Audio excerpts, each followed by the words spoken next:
بالله من الشيطان الرجيم. بسم الله الرحمن الرحيم.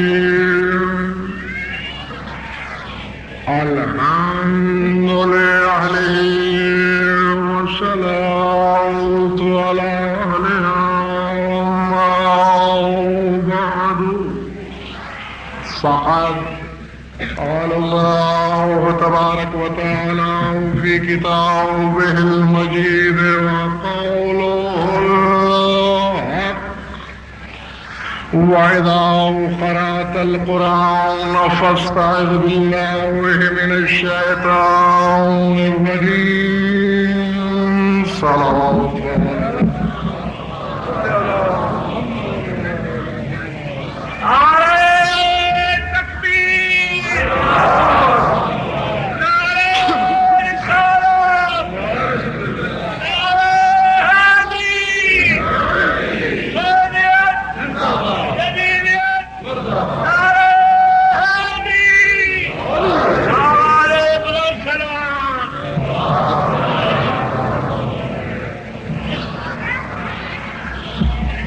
بیگار سمجھ کے نہیں، عبادت سمجھ کے بآواز بلند صلوات پڑھیں.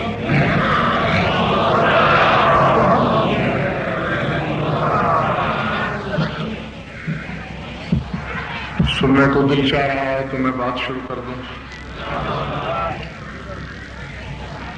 سورہ ہجر سے ایک آیت پڑھی ہے میں نے. خلاق مطلق نے اپنی مشیت کے ترجمان کو ایک عجیب و غریب حکم دیا ہے. فرمایا میرے حبیب محمد احمد محمود توجہ میری طرف، کیونکہ اس آیت کہ ترجمے سے ہی جس نے میرا ساتھ دیا میرے بیان کے آخر تک وہی میرا ہم سفر ہوگا. کہا ہے میرے رسول وَإِذَا قَرَأْتَ الْقُرْآنَ، اے میرے حبیب جب بھی کبھی قرآن پڑھا کرو، جب بھی قرآن کی تلاوت کیا کرو تو ایک کام کرنا نہیں بھولنا. کون سا؟ فاستعذ باللہ من الشیطان الرجیم. اللہ سے پناہ مانگ لیا کرو شیطان رجیم سے. نہیں، میں نے ترجمہ کیا، آیت پڑھی، آپ نے سنا، لیکن اکثریت کے سر سے گزر گئی بات. پھر غور کریں، کہے کس سے رہا ہے؟ جو صرف معصوم نہیں، معصوم گر ہے، جو صاحب عصمت نہیں مصدر عصمت ہے، جس کے دروازے پہ آدم سے عیسیٰ تک عصمت کے بھکاری کی حیثیت میں نظر آتے ہیں. اس سے کہہ رہا ہے. کیا خطرہ ہے رسول کو؟ شیطان سے. نہیں ہے نا؟ تو جب ہے ہی نہیں تو پھر کیوں کہا کہ فاستعذ، کہ اللہ سے پناہ چاہو؟ جب ڈر ہی نہیں شیطان کا، پناہ کیسے؟ اس حقیقت کو تو ڈھوڈیال چکوال والوں شیطان خود تسلیم کر چکا ہے. حالانکہ شیطان ہے، مردود ہے، ابلیس ہے، ملعون ہے، راندہ درگاہ وحدت ہے، لیکن اللہ کے سامنے یہ اقرار کر کے نکلا ہے کہ لَأُغْوِيَنَّهُمْ أَجْمَعِينَ إِلَّا عِبَادَكَ مِنْهُمُ الْمُخْلَصِينَ، کہ میں ہر شخص کو بہکاؤں گا سوائے ان کے جن کو تو نے خالص کیا. بسم اللہ. غور فرمایا آپ نے یہ نہیں؟ سوائے تیرے مخلصین کے ہر ایک کو بہکاؤں گا. یعنی مخلصین کو بہکانے کا دعویٰ شیطان نے بھی نہیں کیا.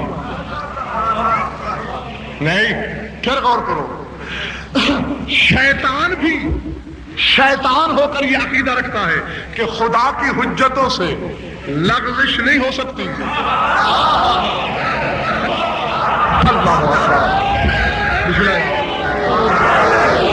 نہیں، جہاں جہاں میری آواز جا رہی ہے، جہاں جہاں حلالی موالی بیٹھے ہیں جنہوں نے ماں کا دودھ پی کے حرام نہیں کیا، جو اپنی ماں کے لیے گالی کا سبب نہیں بنتے، وہ سوچیں دعوت فکر میری شیطان ہے. 6 لاکھ سال کی بندگی اس داؤ پہ لگا چکا ہے، معلم الملکوت سے مردود ہو چکا ہے، قرب ملکوتی کو چھوڑ کے زمین پہ گرایا جا رہا ہے. لیکن یہ عقیدہ ہے اس کا کہ اللہ کی حجت سے لغزش نہیں ہوتی. اب جس بندے کا یہ عقیدہ ہو کہ حجت سے لغزش ہوتی ہے، چاہے وہ مجتہدین کا استاد کیوں نہ ہو، ابلیس سے بدتر کہا کرو.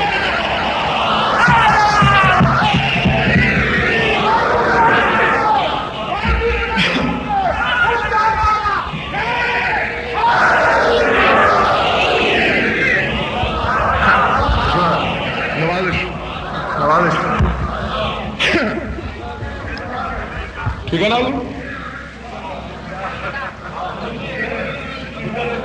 اچھا جناب،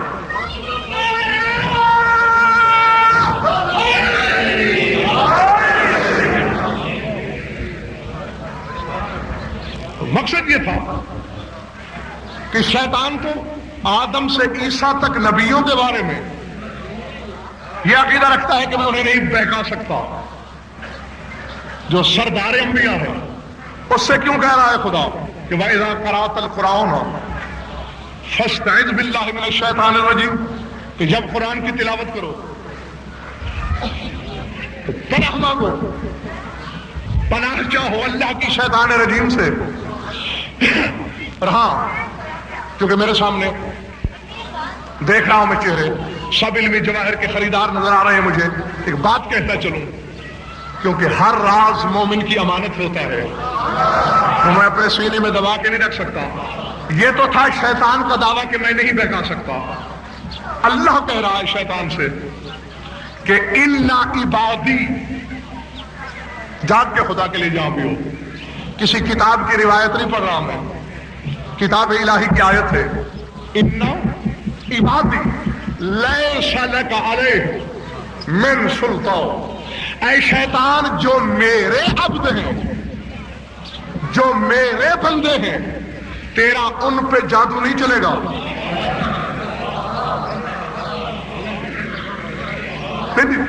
تھوڑی سی دعوت فکر ہے، تھوڑا سا دماغ پہ دوڑ دیں. کیا کہہ رہے ہیں اللہ شیطان سے؟ اِنَّا عِبَادِي، میرے عبد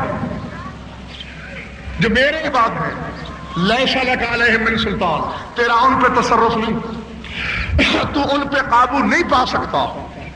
اب فیصلہ آپ پر، کیا مجھے اور آپ کو شیطان بہکا سکتا ہے یا نہیں؟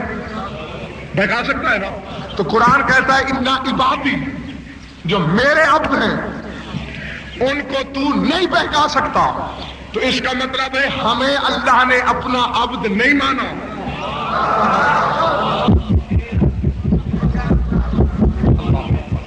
نہیں، دعا کیجئے مولا کی بارگاہ سے کہ جو میں کہنا چاہتا ہوں برداشت ہو سکے.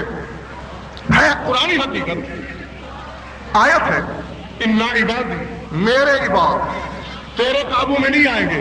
ہم تو آ جاتے ہیں اس کے قابو میں، تو پھر ہم اللہ کے عبد تو نہ ہوئے. آؤ ذرا قرآن سے تو پوچھیں کہ ہم کس کے عبد ہیں. آیت پڑھنے لگا ہوں، آیت جو بات میں اپنی طرف سے کہوں اسے دیوار پہ مار دینا. قرآن کی میزان میں تول کے فیصلہ کر رہا ہوں، اپنے مقاصد کے ترجمان سے کہہ رہا ہے قل یا عبادی الذین اسرفوا علی انفسهم لا تقنطوا من رحمت اللہ ان اللہ یغفر الذنوب جميعا. اے رسول تم کہو، تم اعلان کرو، تم کہہ دو، کیا جاگنا حلال کر دو، کہہ دو اے میرے رسول کہ اے میرے بندو، اے مجھ محمد کے بندو،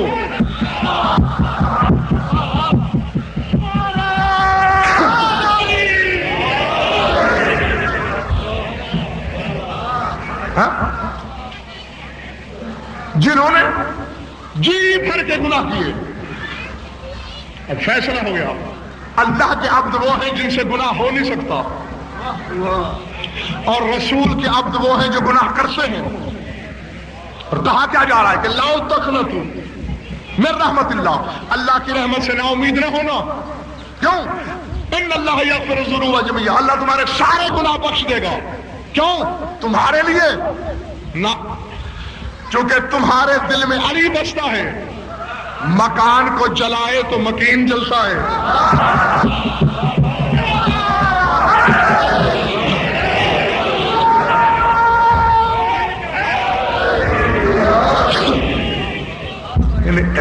یہ بتائیں، ٹھیک ہے گرمی صحیح، لیکن اتنی بھی گرمی نہیں ہے، کچھ نہ کچھ ہوا چل رہی ہے۔ پچھلے سال اسٹیج پہ بھی بتایا، چکوال میں بھی متعدد مرتبہ جو حضرات میری مجلس میں آئے انہیں بتا چکا ہوں، اور بار بار یاد دہانی کراتا رہتا ہوں ہر مومن کو کہ یاد رکھو، بے شک انسان کسی عبادت میں معراج تک تو نہیں پہنچ سکتا، لیکن صرف علی کا نام وہ عبادت ہے کہ جس میں نہ کوتاہی کیا کرو، نہ سستی برتا کرو، نہ اسے بگاڑ سمجھا کرو، نہ پڑھنے والے پر احسان سمجھا کرو، نہ نعرہ لگوانے والے پہ منت لگا کے لگایا کرو، بلکہ اور میری آنکھوں میں آنکھیں ڈالو، حدیث رسالت سناؤ، جنت تو تم جاؤ گے اس میں کوئی شک نہیں۔ کیوں؟ کہ اگر تم نہیں جاتے تو پھر جنت ہے ہی نہیں۔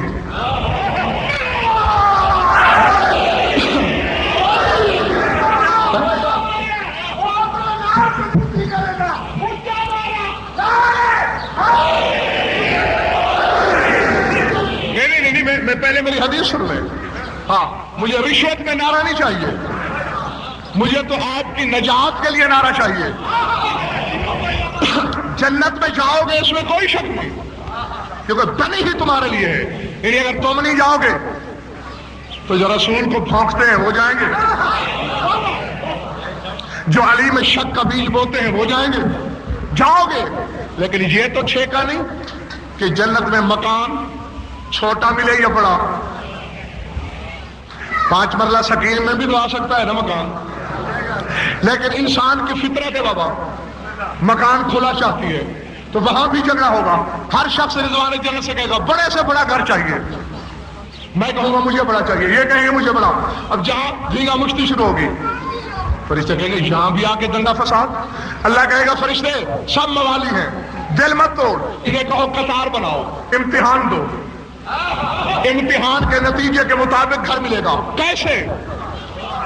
ان میں سے ہر شخص سے کہو مرحم اجناؤ دیا کل واحد منہم بأعلی صوتہ یا علی ثم آتوہ دورا علی ساعۃ الہی۔ ایک ایک شخص سے کہو کہ پھیپھڑوں کی پوری طاقت جمع کر کے علی کے نام کا نعرہ لگائے، اے رضوان جنت، جہاں تک جس کے نعرے کی آواز پہنچے وہاں پہ دیواریں کھینچتے جاؤ۔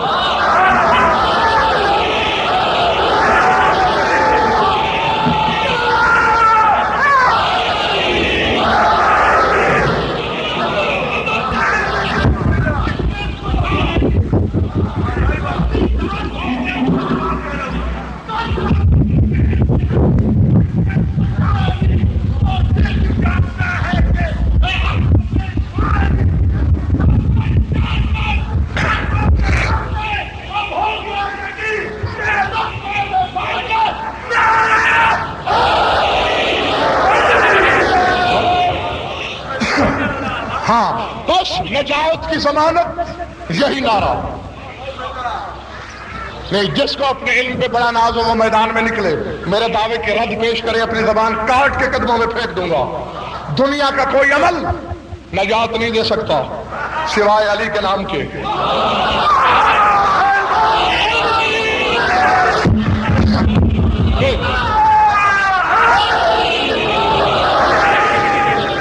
خدا کی قسم اگر میری قوم نے اس نعرے سے صحیح معنوں میں انصاف کیا ہوتا تو آج کسی اپنے یا پرائے کو یا علی مدد کے خلاف لب کھولنے کی ضرورت نہ ہوتی۔ آؤ کیسے ہے یہ نجات؟ دلیلیں میرے پاس کروڑوں ہیں، لاکھوں تو یقینی ہے۔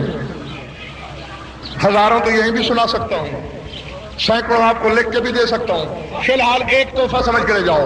منبر کوفہ پہ ہے علی اور فرما رہے ہیں ایھا الناس انا کتب بین السماوات والارض، فرمایا کوفہ والوں یاد رکھو میں علی زمین اور آسمان کے درمیان بمنزلہ کتب ہوں۔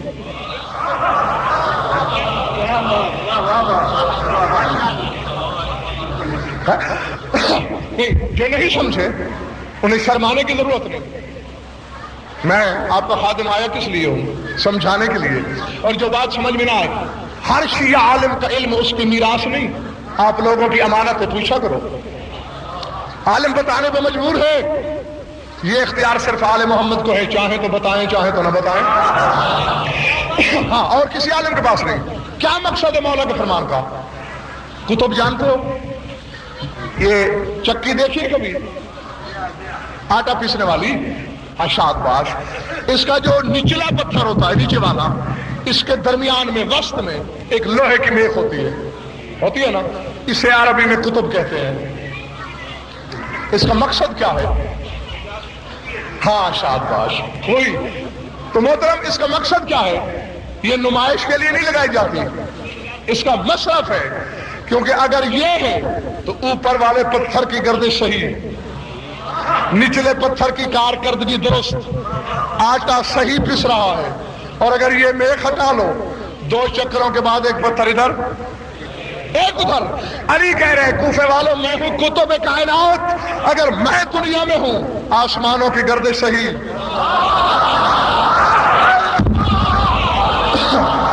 العظمت للہ۔ زمینوں کا اپنے چکر کے گرد پھرنا صحیح، انجم و کواکب کی تابانی، مہرما کی درخشانی، سورج کی تابانی، نظام عالم درست۔ میں ایک لمحے کے لیے دنیا سے الگ ہو جاؤں، نظام عالم برہم ہو جائے،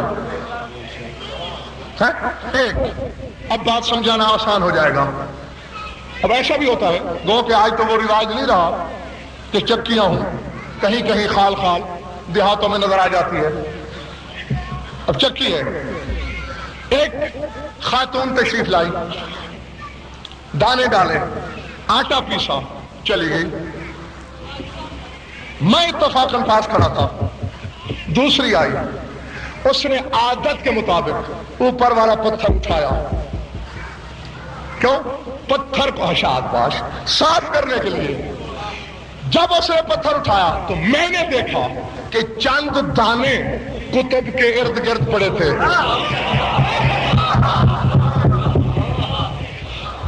پڑے ہوتے ہیں، جا کے بے شک دیکھ لینا۔ اب یہ فیصلہ آپ پہ چھوڑا، یہ دانے آنے والی کے ہیں یا جانے والی کے؟ ہاں بالکل سیدھی سی بات ہے، کیونکہ اس نے تو ابھی اپنی کارکردگی کا آغاز ہی نہیں کیا، اس نے تو دانے ڈالنا شروع ہی نہیں کیے، یہ اس کے ہیں۔ اب اس سے پوچھو مائی، مہنگائی کے زمانے میں دانے کیوں چھوڑے؟ یہ اسراف نہیں؟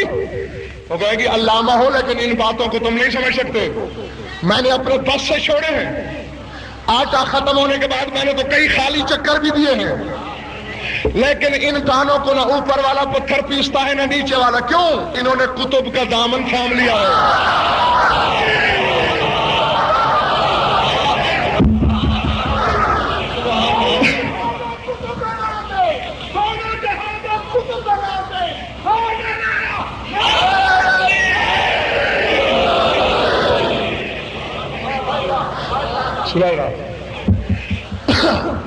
گھبراہٹ تو نہیں تاری ہو رہی دوستو؟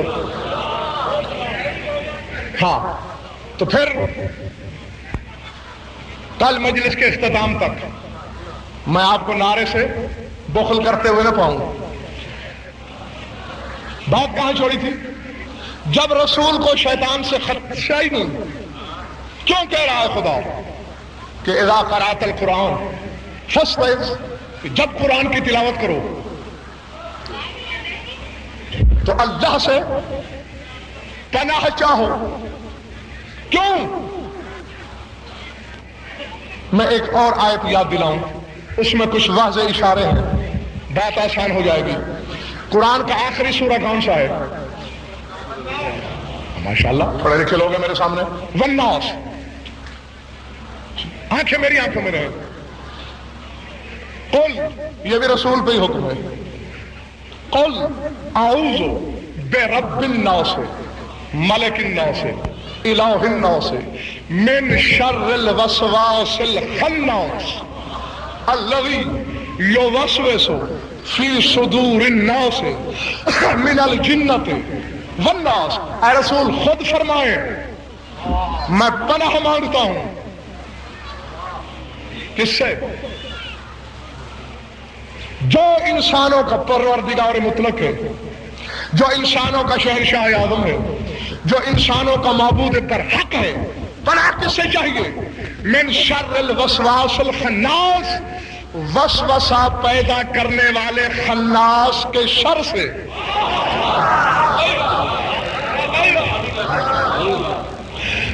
جس کا کام کیا ہے؟ الذی یوسوس فی صدور الناس، جو انسانوں کے دلوں میں شک کا وسوسہ ڈالتا ہے. اب بھی بات واضح نہیں ہوئی؟ ہو گئی واضح؟ چلو پوری نہ صحیح، کم از کم 80% تو واضح ہو گئی ہے. رسول کو اپنے لیے پناہ نہیں چاہیے. یوسوس فی صدور الناس، چونکہ وہ انسانوں کے دلوں میں شک کا وسوسہ ڈالتا ہے. اور آگے سار اٹھانا حلالیوں موالیوں. من الجنۃ والناس، ایسا شیطان اگر جنوں میں ہے اس سے بھی پناہ مانگتا ہوں، اگر انسانوں میں ہے. اللہ اکبر.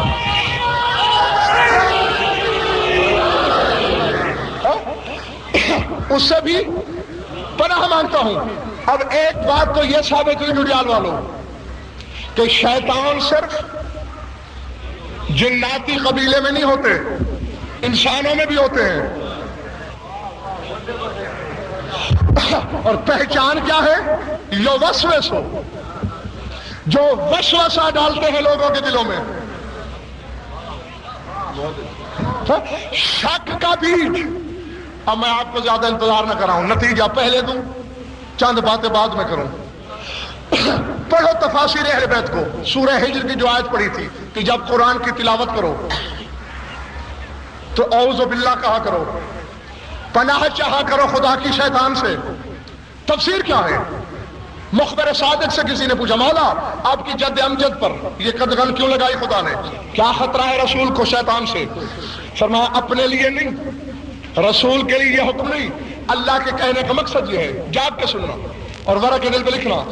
اللہ کہہ یہ رہا ہے میرے نانا سے کہ اذا ذکرت علیا بالفضل والعلم والکرامت والشجاعت فاستعذ باللہ من الشیطان الرجیم لئلا یشوش فی قلوب المؤمنین.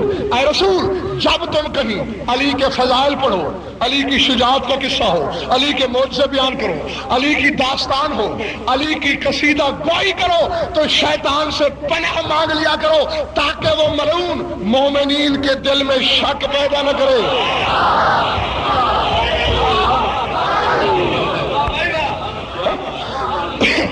ہے نا؟ اگر دل نہ چاہ رہا ہو تو میں بس کر دوں.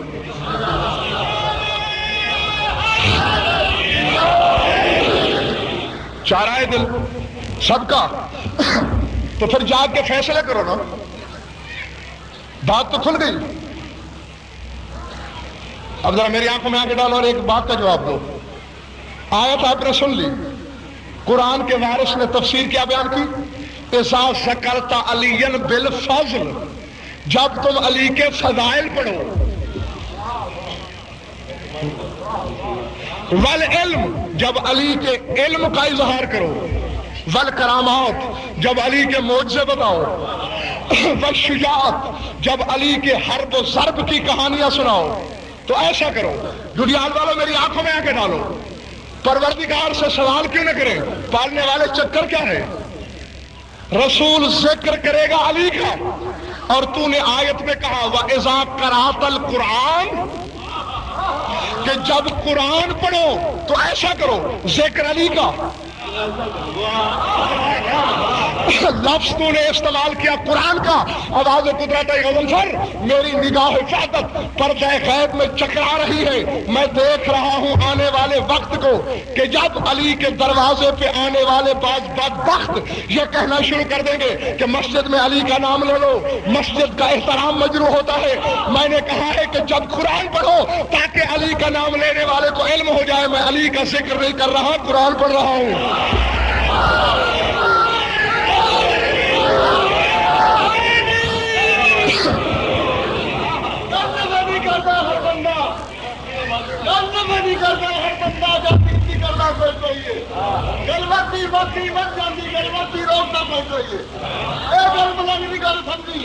گل کم نہیں کرتا کوئی کوئی گل کرنا علی رسول علی ولی اللہ پڑھتا کوئی کوئی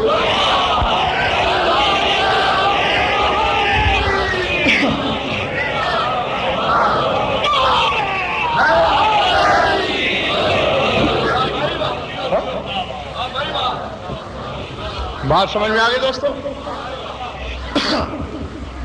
علی کا نام نہیں، قرآن کی تلاوت ہے۔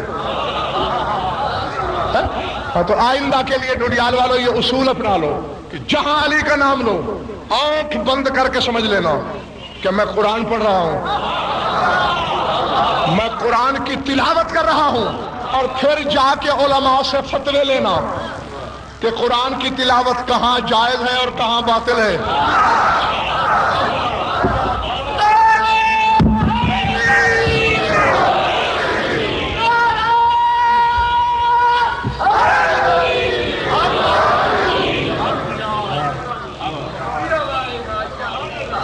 میرے دوست ناراض تو نہیں ہوئے؟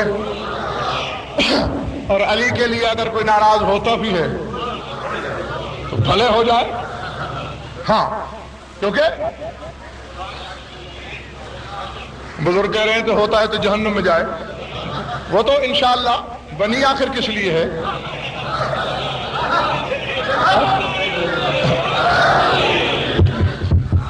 نہیں، دیکھو گناہوں کی سزا ہے، یقین ہے مجھے، ایمان ہے میرا، ہے، عمل کا صلہ ہے،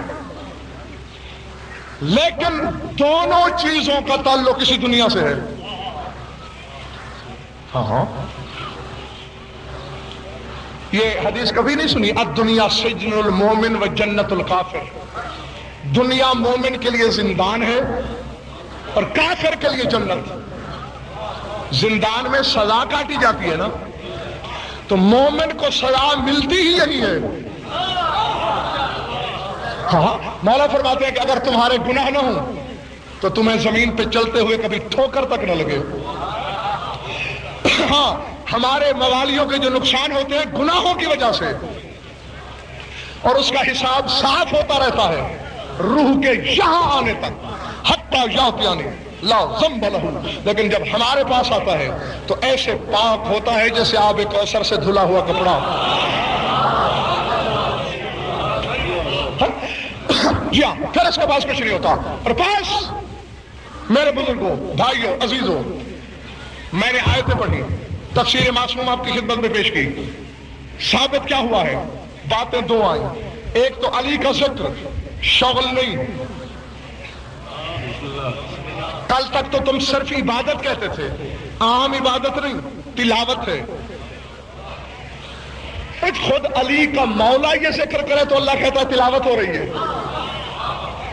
رسول علی کا بھی مولا ہے نا، تو خدا کہہ رہا ہے تلاوت ہو رہی ہے، اور ہم تو موالی ہیں علی کے، ہمارے لیے تو کروڑ گنا بڑی تلاوت۔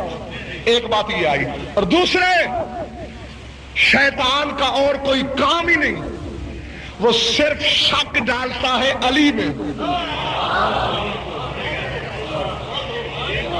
بسم اللہ، اور جاج کے اگر کچھ حقائق کے موتی لینے آئے ہو تو، اور یہ شیطان صرف جنوں میں نہیں، من الجنت والناس، یہ شیطان انسانوں میں بھی ہوتا ہے۔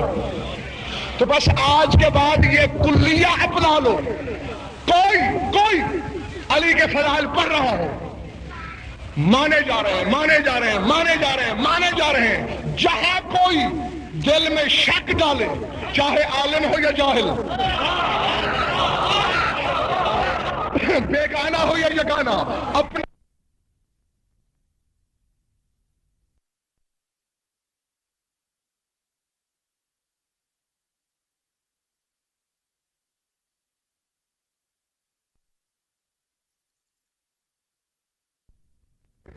لسان اللہ، یہ ید اللہ، جنب اللہ، سارے کا سارا نفس اللہ، یہ کیوں؟ یہ اب ایسا ہی ہے۔ آپ مجھے جدیال والے بلائیں اور میں کسی مجبوری سے نہ آ سکوں اور اپنا نائب بھیجوں اور آپ کے صدر صاحب کے نام رکا لکھ دوں کہ میں نہیں آ سکا فلاں مجبوری کی وجہ سے، اپنا نائب بھیج رہا ہوں۔ یہ علم میں غضنفر ہے، خطابت میں غضنفر ہے، بولنے میں غضنفر ہے، تقریر کرنے میں غضنفر ہے، مسئلے کا جواب دینے میں غضنفر ہے۔ اب یہ لفظ میں نے کیوں لکھے؟ تاکہ اطمینان ہو آپ کو کہ میں نے ایسے ویسے راہ چلتے کو نہیں بھیجا۔ جو میرا بدل تھا، جو میرا جواب ہے وہ بھیجا۔ اب اگر اس کو آپ نے ٹھکرایا تو اسے نہیں ٹھکرایا، مجھے ٹھکرایا۔ اللہ نے سر تاپا علی کے سارے اعضاء پہ اپنی الوہیت کی مہریں لگائیں۔ چہرہ میرا، کان میرا، سر میرا، زبان میری، ہاتھ میرے، پہلو میرے، اس کی ساری جسامت میری۔ اور زمانے والوں، جو مانگنا ہے، جو لینا ہے، اس سے لو، اور یہ نہ سمجھنا کہ بندے سے لے رہے ہیں، سمجھنا اللہ سے مانگ رہے ہیں۔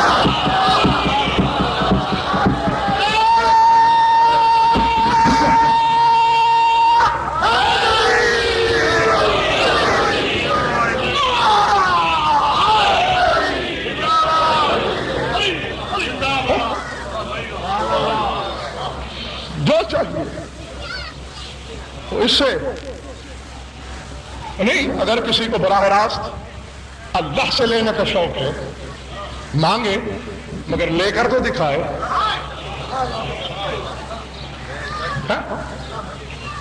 ہے نا؟ مجھے آج تک بزرگوار یہ سمجھ نہیں آئی، حیران ہو کے سوچتا رہتا ہوں کہ لوگوں کے دماغوں کو ہو کیا گیا ہے۔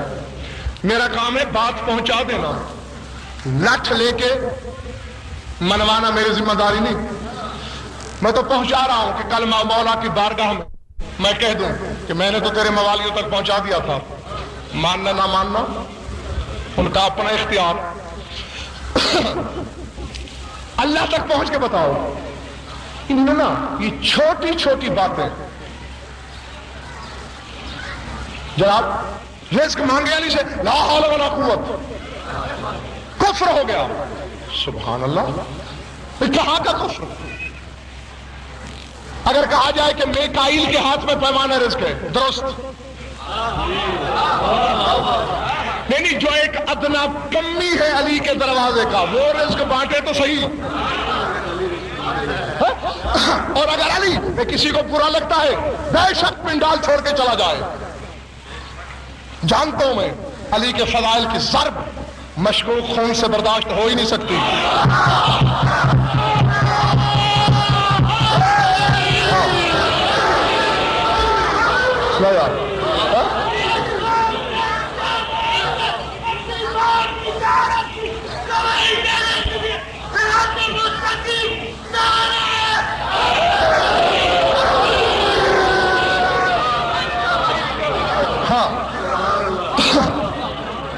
نہ وہ بیٹا کیا بیٹا ہے جس کو ماں کی عصمت کی پرواہ نہ ہو۔ آپ کی محبت کو دیکھتے ہوئے ایک بات آ گئی سامنے، سناتا چلوں۔ سلمان، ابو ذر، مقداد، حذیفہ، یہ سارے بزرگ صحابی با جماعت آئے رسول کی خدمت میں۔ کہنے لگے یا رسول اللہ، ایک مسئلے نے بڑا پریشان کر دیا۔ ہاں سلمان پوچھو کیا؟ یا رسول اللہ وہ کیا ہے کہ لوگ اللہ کی دشمنی کو دل میں چھپا لیتے ہیں، آپ کی دشمنی کو بھی دل میں چھپا لیتے ہیں، علی کی دشمنی نہیں چھپا سکتے۔ اللہ اکبر۔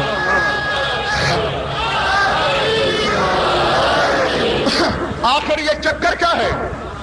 سب کچھ جاننے والا رسول، ہونے کو ہونے سے پہلے جاننے والا رسول، دانستہ سوال کیا امتیاز شاہی رسول نے کہ سلمان کھول کے بات کرو، کیا کہنا چاہتے ہو؟ جانتے تھے مگر ہم تک کیسے پہنچتی؟ سلمان نے کہا یا رسول اللہ، میرے کہنے کا مقصد یہ ہے کہ بعض اوقات ہم کسی محفل میں بیٹھے ہوں اور ہمیں پتہ ہوتا ہے کہ یہ فلاں شخص اللہ کو نہیں مانتا، ہم لاکھ اللہ کی حمد و ثنا کریں، چپ بیٹھا رہتا ہے، یعنی اللہ کی دشمنی کو دل میں دبائے رکھتا ہے۔ ہمیں پتہ ہوتا ہے کہ یہ فلاں شخص آپ کی رسالت کا قائل نہیں ہے، ہم آپ کے لاکھ فضائل پڑھیں، خاموش رہتا ہے۔ یا رسول اللہ تیری رسالت کی قسم، بعض اوقات ہمیں پتہ نہیں ہوتا کہ اس محفل میں کوئی علی کا دشمن ہے یا نہیں، لیکن ہمیں پتہ کیسے چلتا ہے؟ ادھر ہم نے علی کے فضائل شروع کیے نہیں اور وہ کود کے میدان میں آیا نہیں۔ اللہ للہ، ہمیں فوراً علم ہو جاتا ہے کہ علی کا منکر ہے۔ تو سوال یہی ہے یا رسول اللہ کہ آخر علی کی دشمنی کو لوگ دل میں کیوں نہیں دبا سکتے؟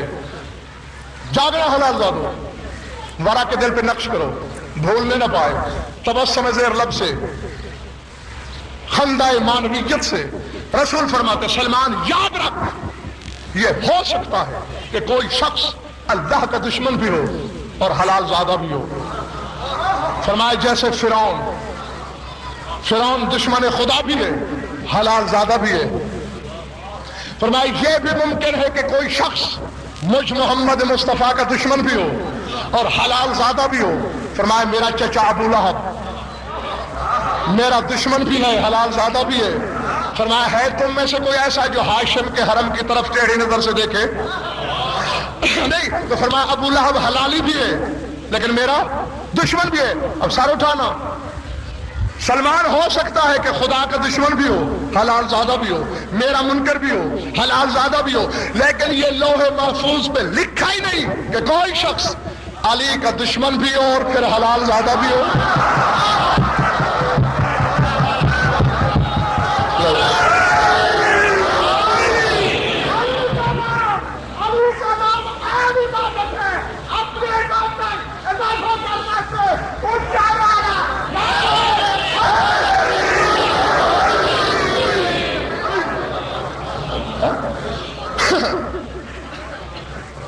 کیا کہہ رہا تھا میں؟ فرشتہ بانٹے تو جائز، علی بانٹے تو توحید زخمی ہے نا، لے کے آگے توحید کو کھڑے ہوتے ہیں نا۔ اتنا کمزور خدا مانتے ہی کیوں ہو جو بندے سے شکست کھائے؟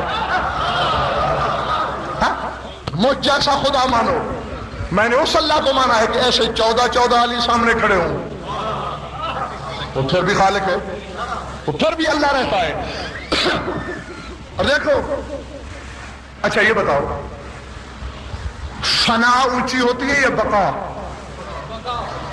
شاباش، فنا عارضی ہے، بقا دائمی ہے۔ فنا میں آلودگی ہے، بقا میں لطافت ہے۔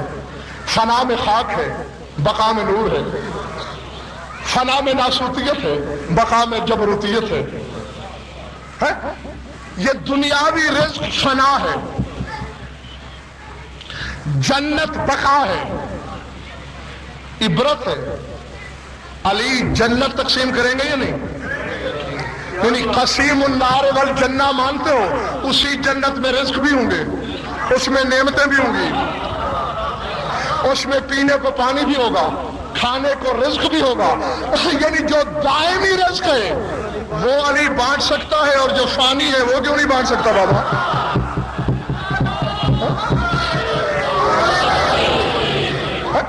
اب دیکھو، یہ بھی میں نے کہہ دیا، یہ کوئی علی کا تعارف ہے؟ یعنی جنت کا دائمی رزق بانٹنا بھی علی کا منصب نہیں۔ اب ایسا ہے، خطبہ تو میرے شاگرد نے بھی پڑھا، لیکن جو علمی گفتگو میں نے کی اس کے مقدر کے بس میں بھی نہیں ہے، لیکن خطبہ اس نے بھی پڑھا، میں نے بھی۔ اب خطبے میں مماثلت کی وجہ سے اس کا اور میرا علم ایک تو نہیں ہو گیا۔ جنت بانٹ کر علی کا منصب سمجھ میں نہیں آ گیا، یہ تو علی کے مزاج پر ہے۔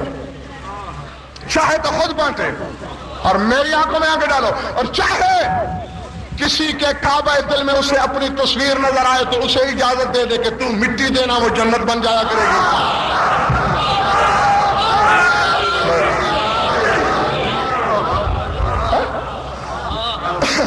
ٹھیک ہے نا بابا؟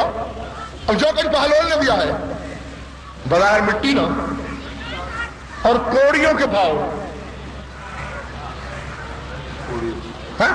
میں نے تو اس حقیقت کی طرف اشارہ کیا ہے کہ جو آپ کے بچے بھی جانتے ہیں، بانٹی نا نہیں۔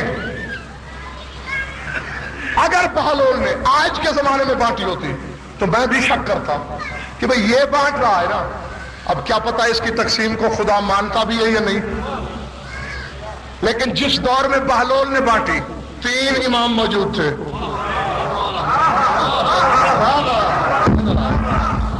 کسی امام نے تو اپنے کسی شیعہ سے کہا ہوتا کہ بہلول تمہیں ٹھگ رہا ہے، لوٹ رہا ہے، مال ایٹتا ہے، نہ کیا کرو اس سے سودا۔ امامت کی خاموشی دلیل ہے اس امر کی کہ منشاء امام سے بیچی، مشیت ولایت کے مطابق بیچی اور سر اٹھاؤ، بس سمیٹ لیا میں نے بیان۔ مجھے خود بڑی جلدی ہے، ابھی جا کے میں نے 2 مجالس فور پڑھنا ہے، اور ہاں کل انشاءاللہ ٹھیک 3 بجے میں آپ کی خدمت میں حاضری دوں گا، 3 سے 4 بجے تک۔ بہلول جنت بیچتا ہے، سارے جانتے ہو، مانتے بھی ہو، جو نہیں مانتا ہاتھ اٹھائے۔ اچھا سارے مانتے ہیں۔ بہلول نے جنت بیچی، جانتے بھی سب ہو، مانتے بھی ہو۔ اب ذرا میری آنکھوں میں آنکھیں ڈال کے ایک بات کا فیصلہ تو کرو، محترم کسی کے ماتھے پہ لکھا ہوا ہوتا ہے کہ یہ جنتی ہے؟ نہیں، خدا کے لیے ایسے نہیں، جاگ کے بات سمجھنا۔ ہوتی ہے تحریم کہ یہ مستحق ہے جنت کا، نہیں تو بہلول تو پھر ایسے بانٹ رہا ہے۔ تو پھر باتیں 2 ہیں، یا تو یہ مانو کہ بہلول علم غیب رکھتا ہے، غیب کے سہارے پہ دیتا ہے کہ کون حقدار ہے اور کون نہیں، اور اگر اسے عالم الغیب مانو گے تو پھر میں گردن پہ کہ غیب نہیں جانتا، مگر جس کو دے دیتا ہے وہ چاہے پہلے دوزخی ہو، پہلے چاہے جہنمی ہو، بہلول کی عطا کے بعد جنتی، تو پھر میں یہ عرض کروں گا کہ جس کے گداگر میں یہ شان ہو کہ وہ مٹی کی ڈھیری دے اور جہنمی کو جنتی کر دے، تو اس کے مالک کی مبدت میں کیا تاثیر ہوگی؟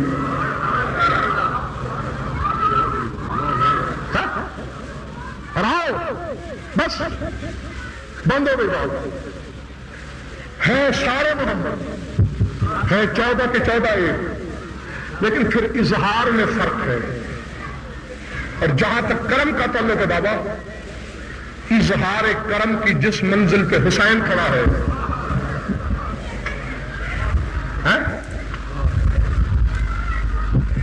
وہ کرم بس حسین سے شروع ہوتا ہے، حسین پہ ہی ختم ہو جاتا ہے۔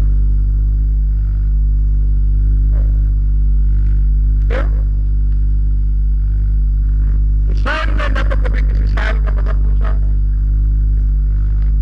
نہ حسین کو سائل کے دین سے غرض ہے۔ حسین صرف یہ دیکھتا ہے کہ آنے والے نے مجھے کریم مانا،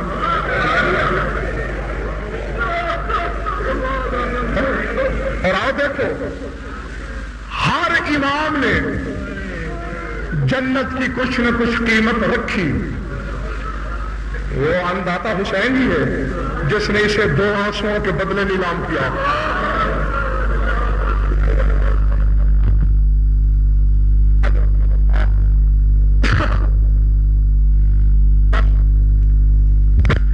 آئیے بھی آپ کی توجہ،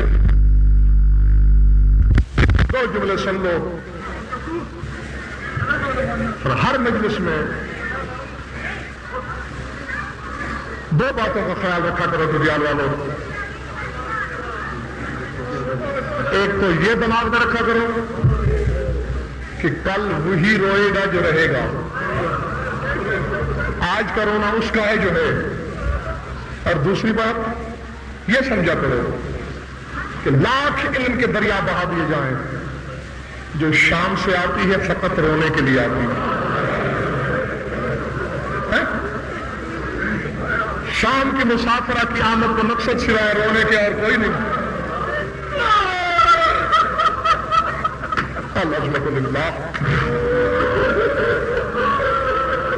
مولا تمہاری عبادت قبول کرے. دعا ہے میری اس غم میں رونے والی آنکھ کبھی کسی غم میں اشکبار نہ ہو. بس تمہاری آنکھوں کے بادل بتا رہے ہیں کہ برسنے کو بے قرار ہے. میری طرف دیکھ کے مجھے ایک سوال کا جواب دو.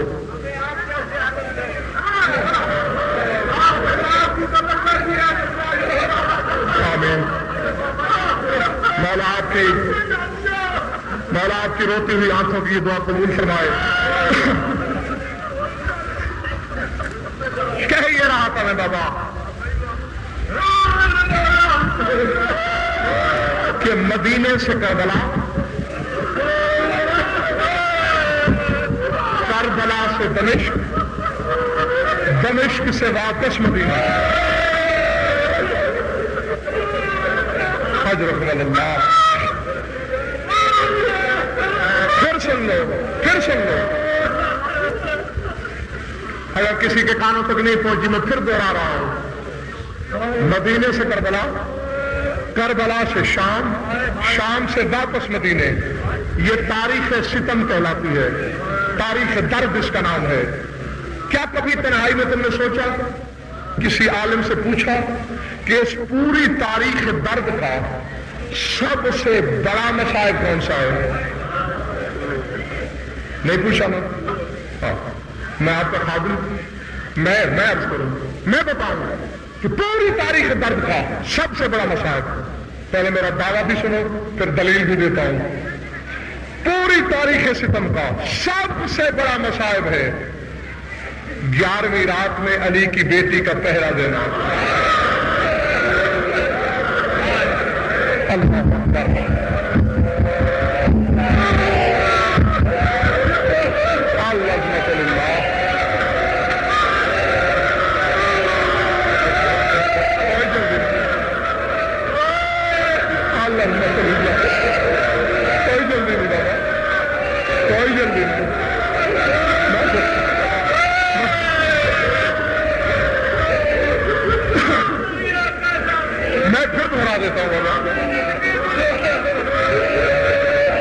میں کہہ رہا تھا اس پوری تاریخ ستم کا سب سے بڑا مصائب علی کی بیٹی کا پہرا دینا. اب پوچھو غضنفر تمہارے پاس کیا دلیل ہے؟ اکبر کی برچھی سے بھی بڑا مصائب، عباس کے شانوں سے بھی بڑا مصائب، اصغر کے تیر سے بھی بڑا مصائب. بابا دلیل پوچھو. 72 لاشیں گرے. میرا ایمان ہے علی موجود تھے، دیکھ رہے تھے، ظاہر تو کہیں نہیں ہوئے.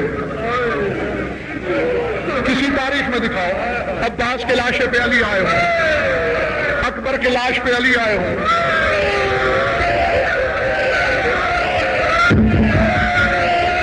آخر کوئی بات تو تھی کہ زینب کی آواز سن کر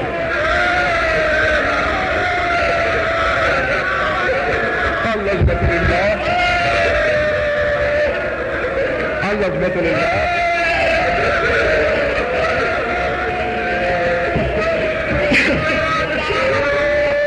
ہاں بابا یہ بی بی کی آواز سن کے کربلا آئے نا.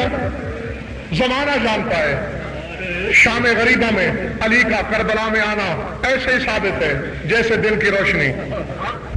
لیکن پڑھنے والے علماء ذاکرین کی خدمت میں دستائی گزارش کرتا ہوں، یہ روایت بالکل صحیح ہے، لیکن اس میں ایک جملہ ایسا بولا جاتا ہے کہ جس سے عقیدت پہ ضرب لگتی ہے. وہ جملہ کون سا ہے؟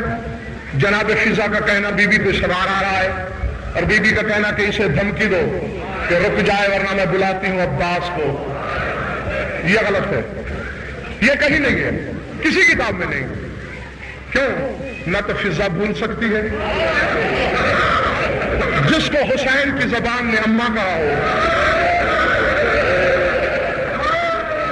وہ بولنے والا دماغ نہیں ہو سکتا. اور شریکت الحسین تو ویسے ہی چادر تطہیر کی وارث، جو کچھ کتابوں میں ہے. اگر سینے میں پتھر نہیں اور گوشت ہے، اور میری بات سمجھ میں آ گئی، تو قبر میں بھی رونے کے لیے خدا کی قسم کافی ہوگا. جس طرح میں نے کتابوں میں دیکھا وہ سن لو. یا حافظو الحفیظ، حفیظ کی باز گشت باقی تھی. گھوڑے کے سنوں کی آواز ابری بلا تشبیہ. چاندنی رات میں بی بی نے غور کیا، بابا سے پہلے خوشبو ولایت پہنچی. تڑپ کے بی بی نے کہا سیدانیوں زمین پہ کیوں بیٹھی ہو؟ استقبال کے لیے اٹھو، وہ میرا بابا علی آ گیا. اٹھو استقبال کرو، میرا بابا میدان میں آ گیا.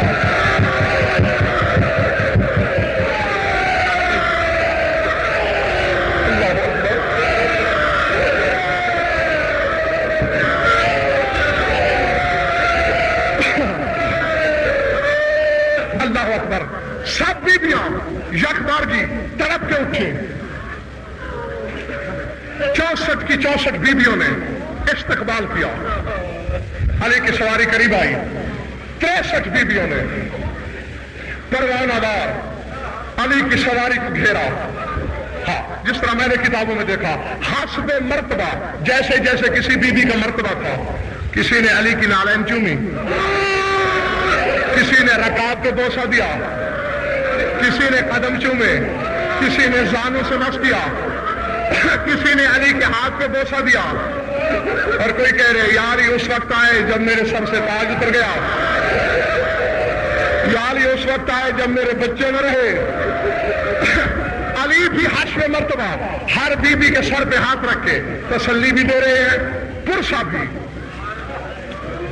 آپ نے شاید رونے میں غور نہیں کیا. پہلے میں نے کہا تھا 64 بیویوں نے استقبال کیا، پھر میں نے کہا 63 بیویوں نے علی کی سواری کو گھیرا. میں بھولا نہیں تھا، دانستہ یہ فکرہ کہا. کیوں کہ علی کے سواری کے گرد تھی ہی 63. ایک بیوی دور تھی، دور کھڑی رو رہی تھی، جسم کا لرزہ. بولنا چاہتی ہے مگر گریا بولنے نہیں دیتا. سادات اور مومنین سے معافی مانگتے ہوئے ایک فکرہ کہنے کی اجازت چاہتا ہوں. ہر مقتل لکھنے والے عالم نے اس بیوی کی ایک نشانی دی ہے. میں نشانی پڑھتا ہوں، پہچاننے کی کوشش کرنا. ہر مقتل کے عالم نے لکھا یہ وہ بیوی ہے جس کا خون یہاں سے چلا اور غریبان عصمت کو عبور کر گیا.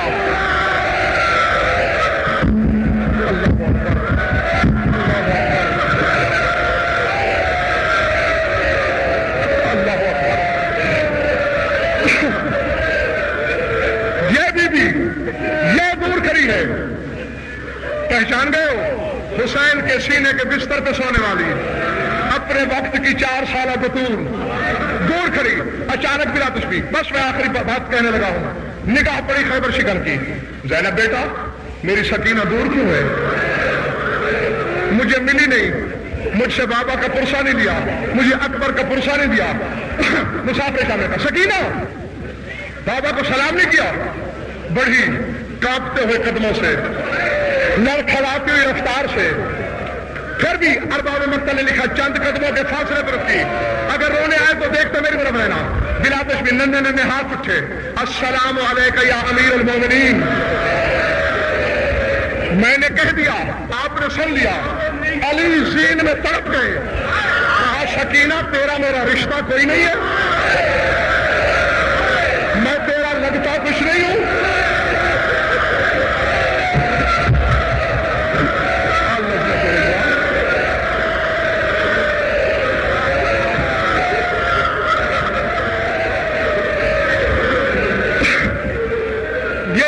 اجنبی لوگ سلام کرتے ہیں ایسے سلام کیا. مجھے بابا کیوں نہیں کہا یا جدہ کہہ کے خطاب کیوں نہیں کیا؟ بس ختم ہو گئے مجلس. ہاتھ جوڑے کہ یا امیر المومنین تجھ سے بڑا منصف کائنات میں کون ہوگا؟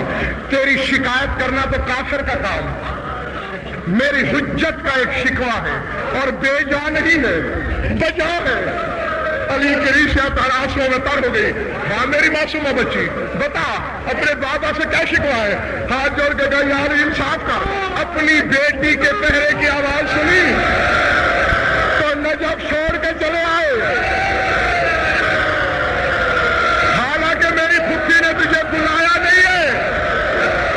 اس وقت کہا کہ جب میں پکار رہی تھی یاری میرا بابا ذبح ہو رہا ہے، یعنی میں یتیم ہو رہی ہوں.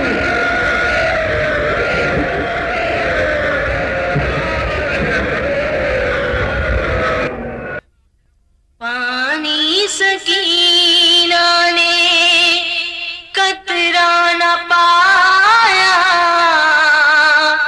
شمر ستمگر نے دل کو دکھایا، دل کو دکھایا. پانی سکینہ نے قطرہ نہ پایا، شمر ستمگر نے دل کو دکھایا، دل کو دکھایا. کس کو پکارے کس کو صدا دے، سوتے ہیں مقتل میں گھر والے سارے. کس کو پکارے کس کو صدا دے، سوتے ہیں مقتل میں گھر والے سارے. ظالم نے بچی کا دامن جلایا، شمر ستمگر نے دل کو دکھایا، دل کو دکھایا.